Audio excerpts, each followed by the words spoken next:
जो बेटियों का अपमान करेगा। मुख्यमंत्री कहते हैं हर चौराहे पे खड़ा यमराज, उनका यमराज तो छुट्टी पे है, लेकिन यहाँ 1-1.5 महीने के अंदर सजा दिला के बहन बेटियों पर न्याय करने वालों को फांसी दिलाने का काम करेंगे। मेरी बात को आप याद रखें।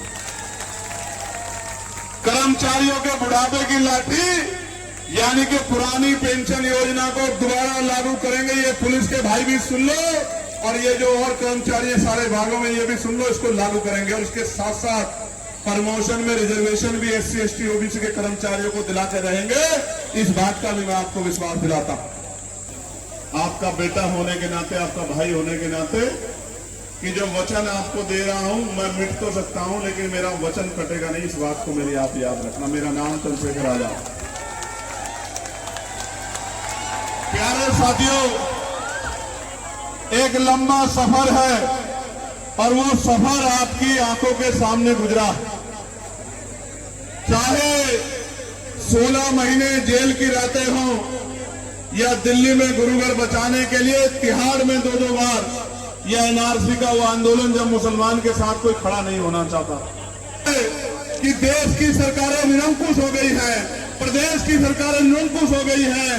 वो जो बाबा साहब अम्बेडकर का सपना था, वो जो फूले साहू का सपना था, वो जो पेरियार का सपना था, वो जो मानवर काशीराम साहब का सपना था कि देश में समता, समानता, भाईचारा आए और हर व्यक्ति को बराबरी का अधिकार मिले, उस सपने को कुचला जा रहा है, दिन प्रतिदिन कुचला जा रहा है। आज आर्थिक असमानता बढ़ रही है, गरीब और गरीब हो रहा है और अमीर हो रहा है।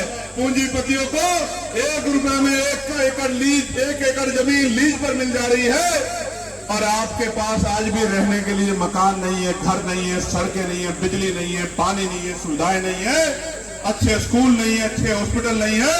तो ये सरकारें किसके लिए काम कर रही है? ये जो जनता के लिए कहते हैं स्कूल बना रहे हैं, जनता के लिए कहते हैं हॉस्पिटल बना रहे हैं, ये जनता के लिए बनाने वाले हॉस्पिटल और स्कूलों में अपने बच्चों को क्यों नहीं पढ़ाते, उनका इलाज क्यों नहीं कराते? क्योंकि ये पूरा सिस्टम गरीबों से उनके हक अधिकार छीन लेना चाहता है।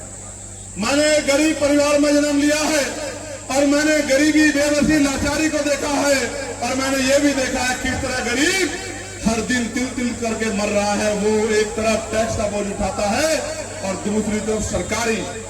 आज तो ये भी नहीं पता कल आपके कौन से घर पे निशान लग जाएंगे कि ये जमीन आपके पास कागज नहीं है, इस घर को आपको छोड़ना पड़ेगा वरना बुलडोजर चल जाएगा। ये वो सरकारें हो गई, निरंकुश सरकार। मैं आपको 30-32 ऐसे विषय हैं जिन पे आजाद समाज पार्टी काशीराम काम कर रही है, और आप ही के मन में सवाल आना चाहिए कि आजाद समाज पार्टी ही क्यों? हमें आजाद समाज पार्टी को ताकत क्यों देनी चाहिए? तो आपको इन मेरे 32 विषयों के बाद पता लगेगा कि आजाद समाज पार्टी जिन संकल्पों के साथ उतरी है।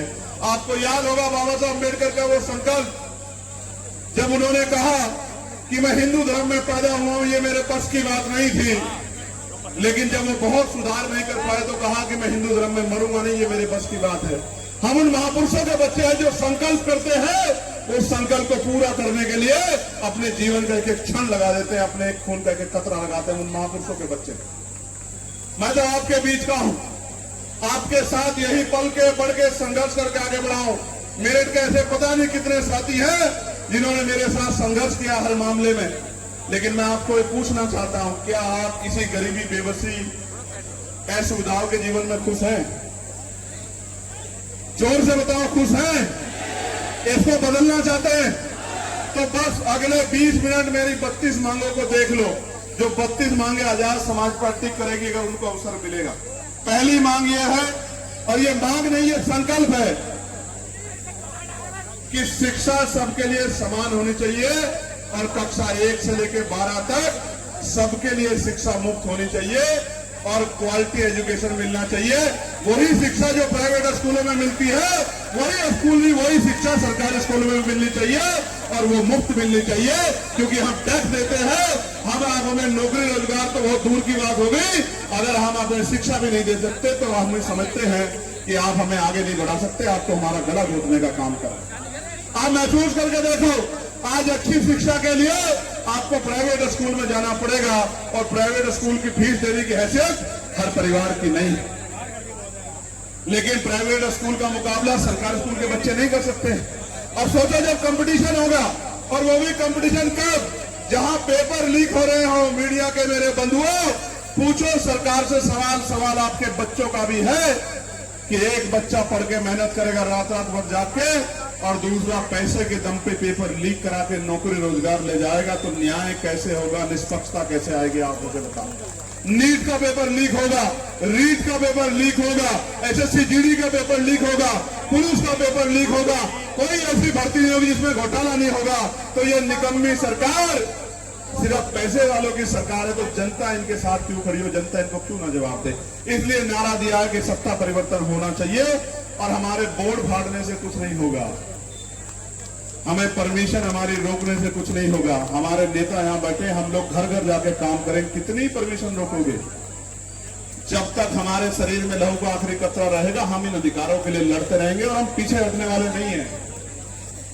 हम वीर गति प्राप्त कर सकते हैं, लेकिन पीछे नहीं हटेंगे। इसलिए मैं आपको कहना चाहता हूं कि हम प्रदेश के सभी परिवारों को बेहतर से बेहतर और मुफ्त इलाज की व्यवस्था करेंगे। आप अपने मन से सोचो, आज अगर डॉक्टर के यहां जाओगे तो 500 रुपए से कम का पर्चा तो नहीं बनता प्राइवेट डॉक्टर के यहां, बनता है क्या? लेकिन क्या यहां न्यूनतम मजदूरी 500 रुपए मिल रही है सब परिवारों को? 500 का मतलब क्या हुआ? 15,000 रुपए महीना का, हर परिवार 15,000 रुपए महीना कमा पा रहा है? नहीं। जबकि केंद्र सरकार ने, मैंने लोकसभा में लड़ाई लड़ी थी, न्यूनतम वेजेस 753 रुपए कुशल रोजगार श्रमिकों के लिए करा दिया था। उसके बाद भी इस उत्तर प्रदेश की सरकार ने लागू